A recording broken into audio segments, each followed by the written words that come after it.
1908 में रशिया के साइबेरियन जंगल में एक जोरदार धमाका हुआ, जिसकी इंटेंसिटी एक 185 एटॉमिक बॉम्ब्स जितनी ताकतवर थी। इस धमाके की वजह से एक ही झटके में 8 करोड़ दरख्त या फिर 5 लाख एकड़ जंगल की जमीन राख बन गई। मगर जब साइंटिस्ट वहां पहुंचे तो किसी किस्म का कोई क्रेटर नहीं मिला।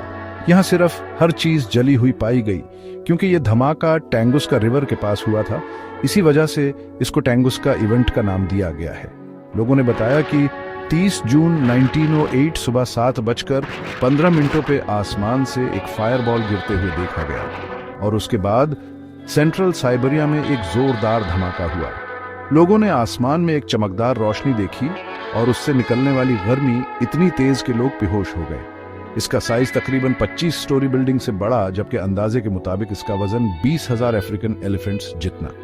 लेकिन फिर भी ना ही कैरेटर मिला और ना ही कोई मलबा। रशिया ने पहली साइंटिफिक टीम साइट पे 1927 में भेजी, यानी इस वाकये के 19 सालों के बाद। रिमोट एरिया और मुश्किल रास्तों की वजह से उन्हें वहां पहुंचने में कई साल लग गए। वहां पहुंचकर जो उन्होंने देखा वो काफी हैरानकुन था। पेड़ सर्कल में फ्लैट हो चुके थे, जैसे किसी ने ऊपर से धमाका किया हो, मगर सेंटर में पेड़ सीधे खड़े थे बिना ब्रांचेस के।